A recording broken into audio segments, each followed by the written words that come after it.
Students, আজকে আমি তোমাদের সাথে জাভার দ্বিতীয় প্রোগ্রাম শেয়ার করতে চলেছি। সেটাতে বেসিক্যালি আমি ডেটা টাইপস এবং ভ্যারিয়েবলের উপরে তোমাদের সঙ্গে একটা এক্সাম্পল শেয়ার করতে চাইছি। তো এই পর্যন্ত তোমরা যে কোড দেখতে পাচ্ছ সেটা হচ্ছে আমার প্রিভিয়াস কোড, যেটা তোমরা অলরেডি দেখে নিয়েছো।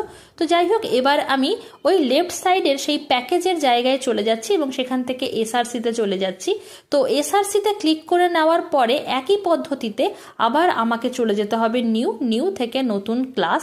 আজকে যখন আমি নতুন ক্লাস রেডি করব, ক্লাসের নাম যেটা দেব, বেসিক্যালি আমরা জানি ক্লাসের নাম যেটা হয় ফাইল নামও সেটাই হয়। তো এক্ষেত্রে আমি নামের মধ্যে রাখতে চাইছি সেকেন্ড, কারণ এটা আজকে আমার দ্বিতীয় প্রোগ্রাম। এবং অ্যাজ ওয়েল অ্যাজ প্যাকেজ নেমের মধ্যেও আমি রাখছি সেকেন্ড। তো প্যাকেজ নেমের মধ্যে ফার্স্টকে রাখলে কি সুবিধা হতো বা কেন আমি ফার্স্টকে রাখলাম না, সেসব নিয়ে আমি নিশ্চয়ই তোমাদের সাথে আলোচনা করব আমার প্যাকেজ সম্পর্কিত ক্লাসে। তো যাই হোক, এখন অত আলোচনা করছি না, আমি সেকেন্ড নামক ক্লাসের মধ্যে, সেকেন্ড নামক প্যাকেজের মধ্যেই আমি আমার কোডকে আজকে চলো লিখবো। তো তারপরে আমি পাবলিক স্ট্যাটিকটাকে ওখান থেকে চেকমার্ক করে নেক্সট করে দিলাম। তো দেখতেই পাচ্ছ এখন কিন্তু আমার কোডটা চলে এসেছে। আরও একটা জিনিস তোমাদেরকে বলি, আমি যদি চাই তো আমি উপর থেকে কিন্তু প্যাকেজকে কেটে দিয়েও কোডকে লিখতে পারি। তো চলো একবার কেটে কোডটাকে লিখবো, কারণ একবার দেখার আছে যদি আমার প্যাকেজ নামটাকে আমি এখান থেকে কেটে দিই এবং যদি আমি প্রোগ্রামটা করি তাহলে আমার আউটপুট কি শো করছে, এবং যদি প্যাকেজ নামটা থাকে এবং তারপরে যদি আমি কোডটা করি তো তারপরে আমার আউটপুটটা কি শো করছে। যাই, আজ যেহেতু মূলত আমি তোমাদের সঙ্গে শেয়ার করতে চাইছি ডেটা টাইপস এবং ভ্যারিয়েবল নিয়ে, তো সেক্ষেত্রে আমাদের এটা জেনে নেওয়া প্রয়োজন যে ভ্যারিয়েবল কিন্তু বেসিক্যালি 3 টাইপস।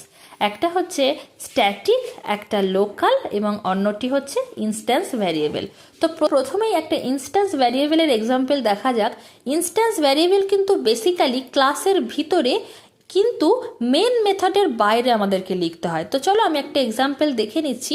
আমি ইন্টিজার ধরনের ডেটা নিয়েছি, যেখানে আমি a=10 লিখেছি এবং আমি তোমাদের সুবিধার্থে এখানে কমেন্ট সেকশনে আমি ডিক্লেয়ার করে দিলাম যে এটি একটি ইনস্ট্যান্স ভ্যারিয়েবল। সাথে তোমাদেরকে আমি আর এক ধরনের ভ্যারিয়েবলকে নিয়ে দেখাবো, সেটি হচ্ছে স্ট্যাটিক ভ্যারিয়েবল। তো বেসিক্যালি আমরা জানি যে স্ট্যাটিক ভ্যারিয়েবলকে কিন্তু অলওয়েজ স্ট্যাটিক কিওয়ার্ড দিয়েই লিখে থাকতে হয়। তো সেক্ষেত্রে এখানে আমি একটা স্ট্যাটিক কিওয়ার্ড নিয়েছি এবং ডাবল টাইপের একটা ডেটা টাইপস নিচ্ছি এবং বি এর মধ্যে আমি ভ্যালুকে রাখতে চাইছি যে 20.5। সাথে আমি তোমাদের সঙ্গে কমেন্ট সেকশনে এটাও মেনশন করে দিচ্ছি যে এটা একটা স্ট্যাটিক ভ্যারিয়েবল। আদারওয়াইজ তোমরা ওই প্রথম কিওয়ার্ড স্ট্যাটিক দেখেই বুঝতে পেরে গিয়েছো যে এটা কিন্তু একটা স্ট্যাটিক টাইপের ভ্যারিয়েবল। মানে তোমাদের সঙ্গে আমি আরও একটা জিনিস ক্লিয়ার করতে চাই। আজকে আমার থিওরি ক্লাসে যে কোশ্চেনটা বারংবার এসেছে সেটা হচ্ছে স্ট্যাটিক ভ্যারিয়েবলকে কি আমরা মেইন মেথডের মধ্যে নিতে পারি? তার অ্যান্সার কিন্তু হবে অলওয়েজ নো, কারণ মেইন মেথডের মধ্যে কোনোভাবেই আমরা স্ট্যাটিক ভ্যারিয়েবলকে কল করতে পারি না। মেন মেথডের বাইরে আমাদের স্ট্যাটিক ভ্যারিয়েবলকে নিতে হবে। যাই হোক, এরপরে আমরা যেটা নেব সেটা হচ্ছে আমাদের লোকাল ভ্যারিয়েবল।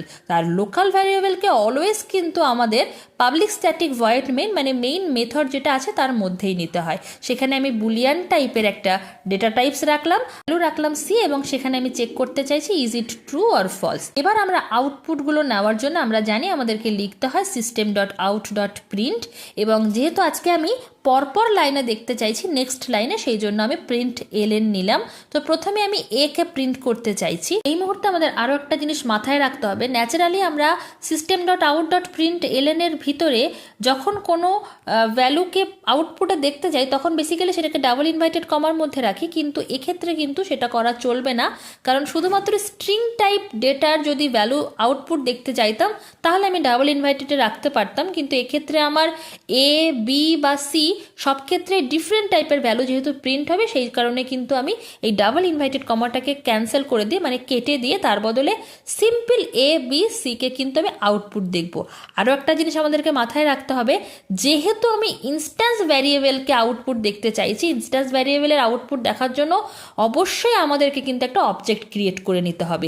এবার আমরা ইনস্ট্যান্স ভ্যারিয়েবলকে আউটপুটে চেক করানোর জন্য একটা অবজেক্ট ক্রিয়েট করতে হবে। আগেই বলেছি অবজেক্ট ক্রিয়েট করার অপশান হচ্ছে প্রথমেই আমাদেরকে ক্লাস নেম নিয়ে নিতে হয়, তারপর আমাদেরকে একটা অবজেক্ট রেফারেন্স নেম অথবা অবজেক্ট নেম নিয়ে নিতে হয়, তো এক্ষেত্রে আমি সেই নামটা দিচ্ছি এস, এবং তারপরে আমাদেরকে একটা নিউ নিতে হয়। নিউ মানে এটা হচ্ছে একটা ডাইনামিক মেমোরি অ্যালোকেটার, এটা নিউ নামেই কিন্তু নিতে হবে। আর ফাইনালি যেটা নিতে হয় সেটা হচ্ছে ওই ক্লাস নেম, তার সাথে প্যারেন্থেসিস শুরু শেষ, যেটাকে আমাদের জাভার ভাষায় আমরা কনস্ট্রাক্টর বলে থাকি। তো এটাই বেসিক্যালি অবজেক্ট তৈরির সিনট্যাক্স। তো এইভাবেই কিন্তু আমাদেরকে অবজেক্ট ক্রিয়েট করতে হয়। এবার যেটা করতে হবে, ওই যে system dot out dot print এলেনে যেখানে আমি এ কে প্রিন্ট করতে চেয়েছিলাম, সেখানে আমাকে এস ডট এ, এস নামে যেহেতু আমাদের এই যে অবজেক্টটা ক্রিয়েট হলো, তো সেই জন্য এস ডট এ করতে হলো। আর যে ভুলটা করেছিলাম সেই ভুলটা এখন শুধরে নিচ্ছি, সেটা হচ্ছে ডাবল ইনভাইটেড কমার মধ্যে কিন্তু এক্ষেত্রে আমরা আউটপুটগুলোকে চাইছি না, সেই কারণে ডাবল ইনভাইটেড কমাটাকে ক্যান্সেল করে দিলাম। এবার চলো রান করছি।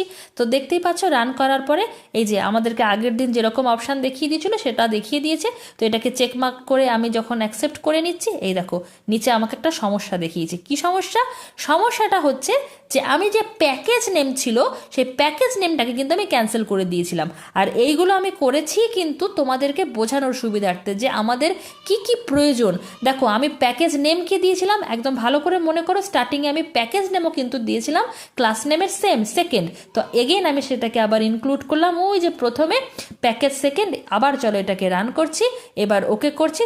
এবার দেখো আউটপুট কি দেখাচ্ছে, দেখতেই পাচ্ছ এ এর ভ্যালু দিয়ে দিয়েছে 10, বি এর ভ্যালু দিয়েছে 20.5, আর সি এর ভ্যালু দিয়েছে কিন্তু ট্রু।